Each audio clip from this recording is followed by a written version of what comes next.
Another quick video on changing some spark plugs. This case, it's my '09 Ford F-150 Lariat, and just a couple of tips. Not going to show you how to do it on this truck, just a couple things you should practice when you're changing plugs. If you don't have a plug socket, it can be a nightmare, especially when the plugs are in a spark plug tube like they are in this truck and quite a few others. Because when you undo the plug, or when you're trying to put it back through the tube, it's going to fall right out of the socket, and that can be a pain in the neck.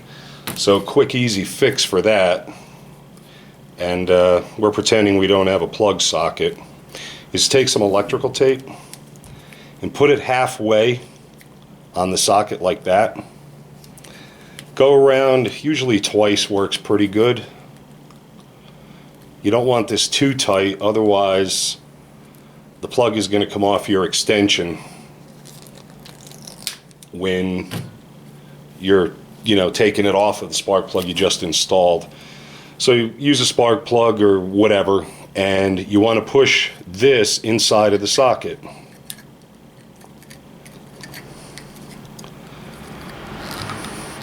Get it in there pretty good. Force the plug in once or twice. Use an old plug so you don't risk damaging a new one. I'm using a new one because I'm using a new one. But anyway, once you do that once or twice, that's going to keep it in there. You don't have to worry about the plug falling out, and it makes it a whole lot easier getting it back in the tube. And it's windy as all get out today. I don't know if you're picking up the wind whistling around here, but such is life in the desert. So that's a quick, easy fix so your spark plugs don't fall out of your socket. Okay, now a couple of precautions when you are changing plugs. And let me undo this from the tripod.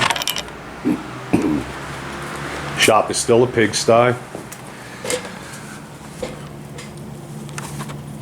Okay, you see where those coils are at, and it can get pretty dusty down there, sandy, leaves and all kinds of other crap.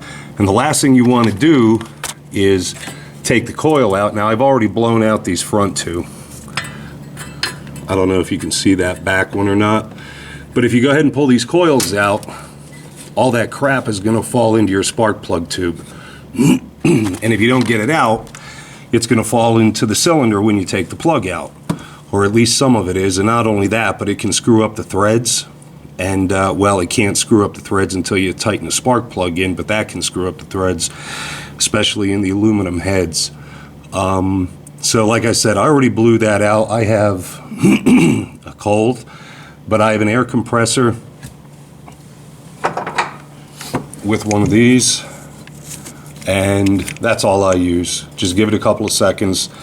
You can even use a shop vac in reverse if you have that. You can make something up out of a cardboard tube or whatever to get down to a smaller size. You can be creative. I apologize for this stupid head cold. You can get creative to make sure you get all that crap out of there. It's really worth the time and effort to do that. So on these plugs, they have a tendency to not want to come out real easy, especially if they've not been maintained well. So what we're going to do here is see, and I'll give you a couple of hints if the plug is being stubborn and doesn't want to come out.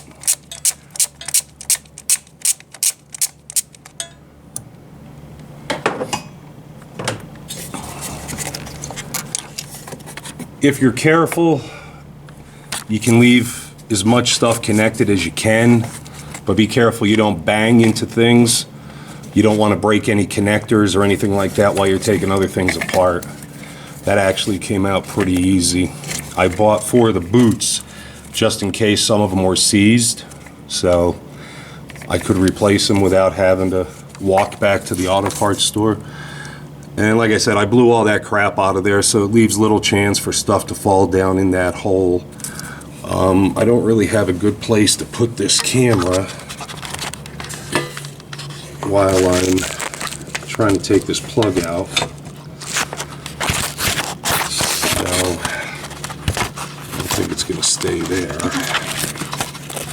Sorry, I hate wasting time on videos.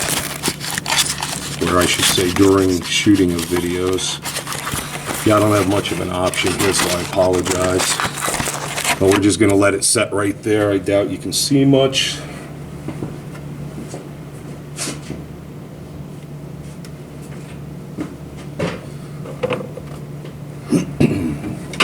So we'll get our ratchet, our socket, our universal, and our extensions.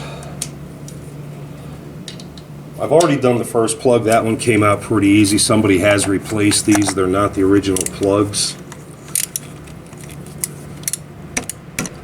Make sure you're on the plug well. Okay, this is going to come out pretty easy too. I'm replacing them because I'm having a small issue with a lack of power. Town is 50 miles one way for me, so I figured I'd get the easy stuff first because I just recently got the truck and I don't know how it was maintained. So yeah, you see that works pretty good in keeping the plug in there when you take it out. And unfortunately, the plugs are probably not going to solve my issue because these really don't look all that bad. They're NGKs. The gap might be a little excessive. I think the max on here is 43, which brings up another point. Make sure you gap your spark plugs. Alright. If this plug would not have come out because of carbon built up on the bottom, usually it'll build up around here and it makes it a nightmare to get out. I will do everything in my power to not break the spark plug off in the head, as probably most other people would do as well. But if you get to a point where that plug starts coming out and then it gets real tight, you know you're going to have a problem. So a couple of things you can try is turning the spark plug back into the head, like tightening it back up. Do that a couple of times. Try and come back out with it, in, out, in, out, in, out.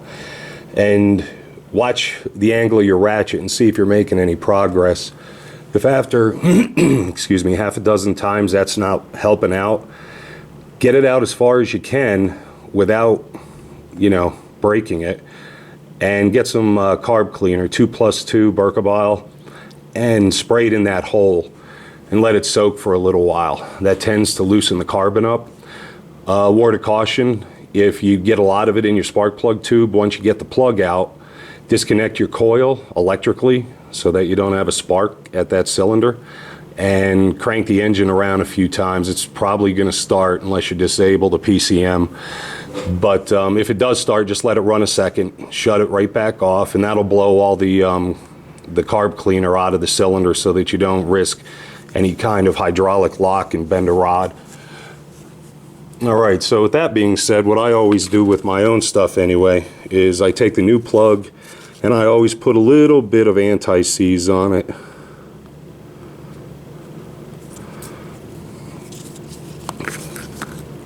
This is just in case I have this thing for 100 years and I've got to do plugs again in the future.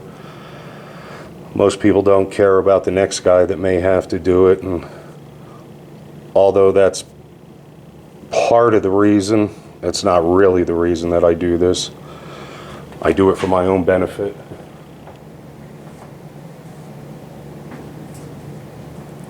Okay, I've already gapped this plug, but I'm just going to double check it to make sure.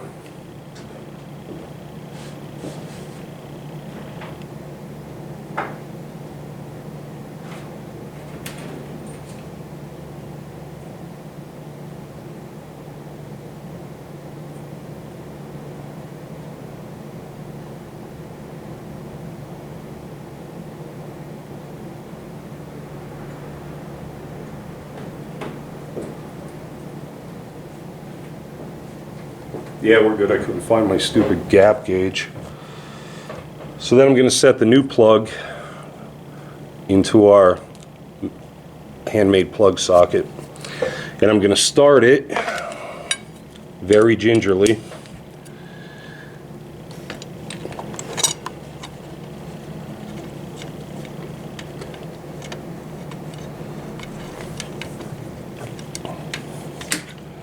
Going to turn it in by hand as much as I can. Put the ratchet back on the extension. And then I'm going to tighten it down, maybe just snug. I shouldn't say maybe, because it is just snug. I've never had a spark plug vibrate out on me. Any of the ones I've put in anyway. So, and now here's another thing that I often do. And I use the last of my last tube, so I have to open a new one. But this is the stuff that I like to use, the dielectric grease.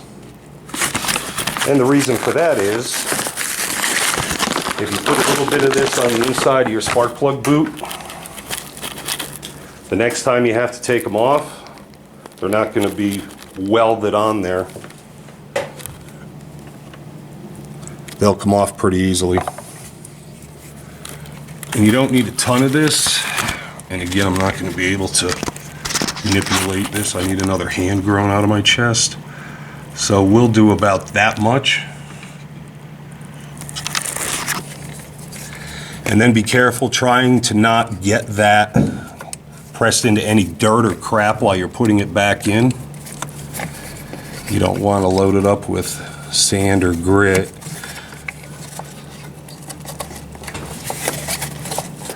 And sometimes you get a little resistance putting that back in because that dielectric is taking up a little bit of space and it's slippery.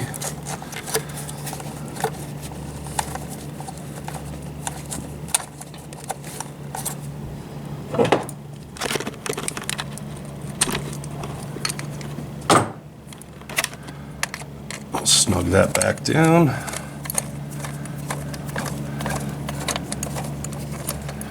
And another trick that I do is this socket is not the right size socket for these little screws.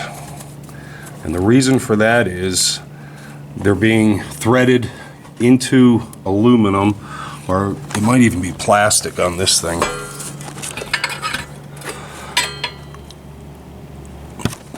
I can't tell for sure, but it might be plastic. So this is a socket that's just its touch bigger. The reason I do that is you cannot over tighten it that way. It'll bounce around the bolt or the screw head and it won't damage it either. And it'll slip around before it breaks anything. But basically that's it. I just wanted to show you guys more or less just how to keep the spark plugs from falling out of a socket that's not a plug socket. And I got carried away with the rest of it. But anyway, hope this helps somebody out. Any questions, hit me up. Have a great day, y'all.